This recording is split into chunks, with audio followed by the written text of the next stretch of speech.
Journey through the captivating intricacies of memory. Charan Ranganath, Why We Remember, Unlocking Memory's Power to Hold On to What Matters. Memory is a profound force that lies at the heart of our identities and daily decisions. Our memories impact everything from our career choices and relationships to our core beliefs and values. Memories influence how we perceive the world and make sense of our experiences. Remarkably, our happiness and satisfaction depend on our memories, not from what we've actually experienced, but from how we remember our experiences. In essence, our remembering selves are continuously molding our thoughts, emotions, and actions. Often without our conscious awareness, we'll unravel the hidden forces of memory that shape our identities, relationships, and social realities. You'll gain insights into the fundamental mechanisms of memory, the reasons behind forgetting, and strategies for remembering what truly matters. Beyond that, you'll explore the malleable nature of memory and how our personal memories intertwine with those of others to form the fabric of human experience. The science of remembering and forgetting. The science of remembering and forgetting. Have you ever wondered why some memories stick with us for decades while others seem to vanish without a trace? The answer lies in how the human brain's memory systems evolved to prioritize essential information and adapt to changing environments. Our brains are bombarded with more information daily than we could ever hope to store. In order to ease this cognitive overload, our brains essentially vote on what details to remember. More specifically, our brains create connections between cells, and these connections decide what to hold onto based on what sustains our attention amid the onslaught of stimuli. This voting process allows us to efficiently perceive and prioritize the most relevant details in our environments, such as distinguishing speech sounds while tuning out background noise. It also causes routine events to blur together over time. This is due to an intense competition that takes place between similar memories interfering with one another. So how do you purposely turn a piece of information into an enduring memory? The key is to guide your attention and intention toward encoding distinctive details during the experience itself. Doing this requires the prefrontal cortex, a part of the brain that acts as a sort of central executive. It coordinates activity across the brain and sorts more important memories from less important ones. The best way to help your prefrontal cortex order your brain and store a particular memory? Practice mindfulness. At pivotal moments, consciously pause and try to fully absorb the kaleidoscope of sensory details. Your focus on sight, sound, smell, texture, and emotion. This will allow for richer, more entrenched coding in your brain.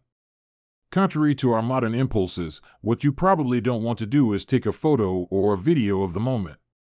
Studies show that, despite our best efforts to preserve a memory, the act of recording itself can sometimes distance us from the experience. This ultimately makes the memory less vivid. By understanding how our brain's selective memory systems operate and applying mindful attention during experiences, we can enhance our ability to encode and retain our most meaningful moments. Memory and time travel. Memory and time travel. The aroma of roasting chestnuts wafts up into your nostrils. Instantly, you feel yourself transported back 20 years to that magical trip to Paris, when the same smell had embraced you on your evening walks. Memories have an almost magical ability to transport us across years and vast distances. This incredible ability to mentally time travel is a core part of how human memory works. Our brains have two very different types of memory systems. The first is semantic memory, used for learning and recalling facts and knowledge. The second is episodic memory, used for recalling personal experiences and events from the past. This is the type of memory that enables us to mentally time travel. Episodic memory critically relies on a region of the brain called the hippocampus. The hippocampus encodes memories with a kind of sensory timestamp, which includes smells, emotions, and other senses. When we flash back to the past, the hippocampus reactivates the same brain cell clusters from the original experience. This allows us to revisit both the facts and the feelings and sensations of the past. Sights, sounds, and smells can trigger this process, vividly resurfacing long-dormant memories. However, the magic of episodic memory doesn't just lie in its ability to take us back in time. It also anchors us in the present and informs our future actions. Picture waking up disoriented in an unfamiliar hotel room. Thanks to the hippocampus, you're able to quickly retrieve recent memories of checking into the hotel to remind you of your current surroundings. Without it, you'd feel completely unmoored from your sense of place and time. Likewise, the hippocampus's activities directly inform how we navigate future actions. Take trying to remember where you last left your wallet. The hippocampus can help you reconstruct the context surrounding that event by pulling up information from around the same time. By mentally reinstating those associated details, you're better able to retrace your steps and find the wallet. Whether rooting us in the here and now or enabling us to summon lessons from days gone by, the ability to revisit our lived experience helps shape who we are. The secret to exceptional memory. The secret to exceptional memory. Imagine being able to memorize the order of a newly shuffled deck of cards in just 10 minutes. Sounds like a superhuman feat, right? Actually, no. Scott Hagwood, a 4-time winner of the USA Memory Championships, can do it. But he wasn't born with any exceptional abilities. He began training his memory at 36 years old after receiving a cancer diagnosis. A year later, he could memorize names, poetry, card sequences, and random word number sequences in just 5 to 15 minutes. How is this possible? Well, having exceptional memory isn't about storing tons of raw data in our brains. Instead, it's about how we structure and access that data. To that end, the memory champion's secret is chunking. It's a strategy where large bits of information are broken down into smaller, more manageable chunks. Just like we do when we memorize a phone number by breaking it down into groups of digits for area code, network provider, and so on. This technique enables us to compress data so our brains can handle more at any given time. Yet chunking alone can't explain how we form rich memories of complex events. This is where schemas come in. Schemas are mental frameworks that organize our experiences into reusable patterns, much like an architect's blueprint. For instance, your brain doesn't need to create a new memory every time you walk into an IKEA store. Instead, it can group the common features of all your past IKEA trips into one blueprint, which enables you to hone in on what's meaningfully different this time compared to all previous times. You can utilize the power of schemas along with chunking if you're trying to memorize something like the order of a deck of cards. Don't try to memorize each card in isolation. Instead, make up a story that relates them to one another. For instance, the king used a jack to replace his flat tire and then drove 7 miles to the Ace gas station. In our data-saturated world, we can enhance our ability to encode and retrieve meaningful memories by mastering techniques like chunking and by leveraging our schemas. Surprise and curiosity. Surprise and curiosity. Imagine walking to the entrance of your home. On the sidewalk, you notice something lying on the ground. Is that a jacket? When you step inside, your pulse quickens and your eyes dart around, noticing the furniture has been disturbed. A feeling of dread creeps in. You've been robbed. This unsettling scenario illustrates how our memories don't just orient us to the past. They also attune us to anything irregular unfolding in the present moment. The eerie sense that alerted you to the break-in arises from what neuroscientists call the orienting response. The orienting response is essentially the what is it reflex. Our brains are highly sensitive to novelty and irregularities in our surroundings.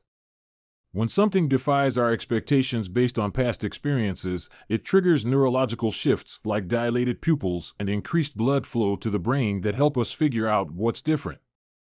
This reflex does more than alert us to differences. It helps encode these unexpected events into memory. But another feeling has this effect too. Curiosity.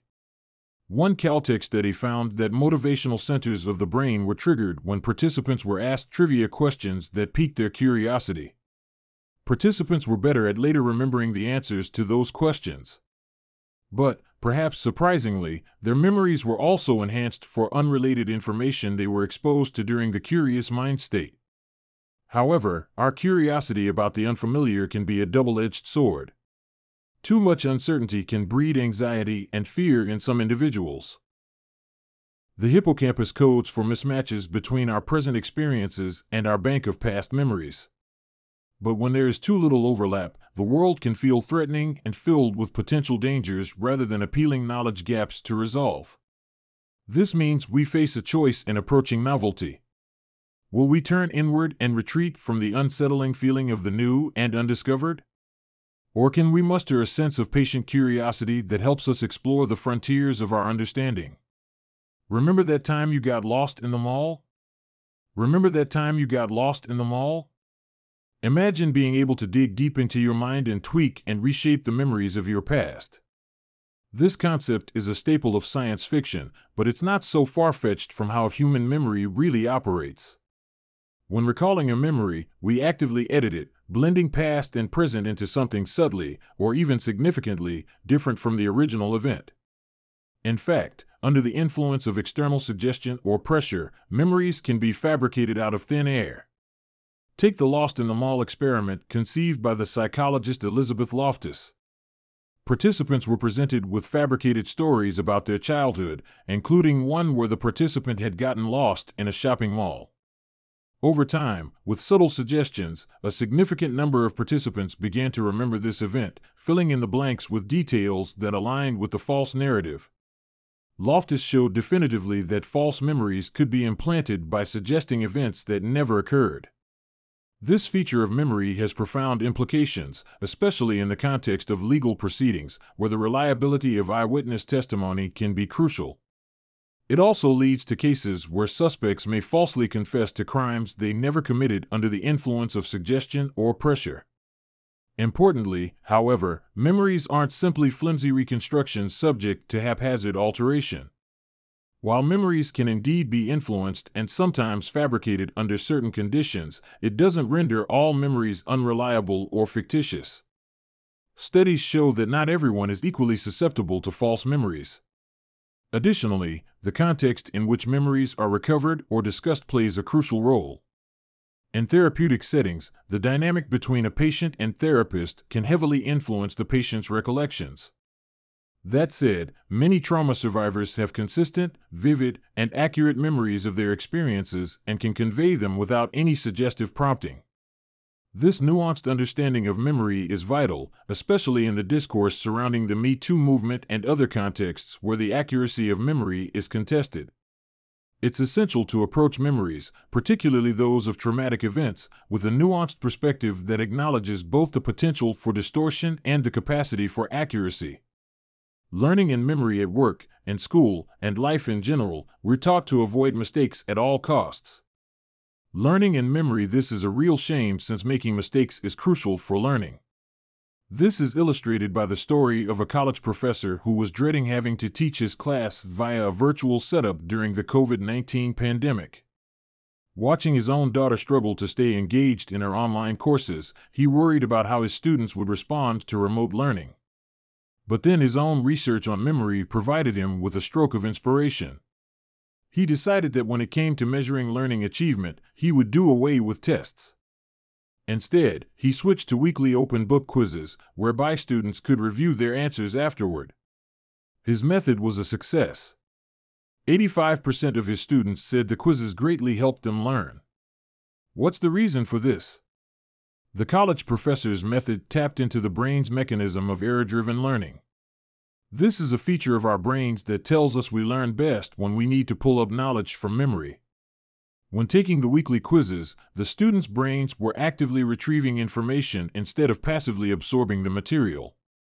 The science behind this phenomenon builds upon insights about the neural basis of memory. Memories are constructed from networks of firing neurons called cell assemblies. During the quiz, students aim to reawaken the relevant cell assemblies for each question. If successful, they reinforce that cluster. But if they failed to accurately retrieve the necessary information, their brains pinpointed gaps and weaknesses that needed to be repaired in the cell assembly. Through this error-driven process, students' brains purposefully updated memories to make them more robust and accurate. The principles of error-driven learning highlight the importance of embracing struggles and mistakes as stepping stones toward mastery. By reconceptualizing failure as a fundamental aspect of learning, we can cultivate environments that encourage experimentation and growth, both in classrooms and in life. Social influences on memory. Social influences on memory. We often think of our memories as belonging solely to us. But the truth is that they're profoundly shaped by our social world. Memory is inherently collective, tied to our relationships and interactions with others. From an early age, the way our families discuss shared experiences molds the stories we tell about our own lives. For instance, studies show that teenagers from families who reminisce about shared experiences together are less likely to have mental health issues like depression and anxiety. This suggests that families have an influence on the way that children's autobiographical memories develop. The social dimension of memory is quite complex. Group interactions, for example, can lead to collaborative inhibition. This phenomenon describes how collective memory can be poorer than individual memory. One reason for this is that dominant voices within a group can overshadow quieter group members and cause them to forget details they may have otherwise remembered. Let's say you're discussing a movie you watched with friends, and one person keeps going on about how much she hated the performance of one of the actors. This might cause you to forget how other actors in the film performed and only recall scenes including the badly performing actor. Conversely, collaborative facilitation occurs when group members value each other's unique inputs. As a result, they can surpass the memory performance of solo individuals. Additionally, long-term partners can develop compensatory strategies that maximize their combined recall strengths. Some research even shows that people with memory disorders like amnesia can solve challenging problem-solving tasks after interacting with their spouse. Another layer of complexity lies in the way that memories can be distorted as they're shared and spread throughout social networks. Memory errors can easily propagate, accumulate, and ultimately take the place of the truth. Additionally, because people tend to remember negative over positive information, the significance of an event can be incorrectly weighted. For instance, the memory of a politician's corrupt behavior is more likely to persist than the memory of a politician writing a bill to reduce corruption. This underscores the challenges involved in maintaining collective narrative integrity. However, by embracing diverse perspectives and actively engaging with a wide array of experiences, we can counteract the homogenizing forces of group recall and foster richer shared narratives. Final summary. In this summary to Why We Remember by Charan Ranganath, you've learned that our memories profoundly shape our identities, relationships, and perceptions of reality, often without our conscious awareness. Factors such as attention, emotion, and context play key roles in memory formation. These mechanisms reveal why we retain vivid memories of some experiences and lose memories of others. Ultimately, embracing the social nature of memory and using strategies like retrieval practice can optimize our learning and help create a richer tapestry of shared human experiences.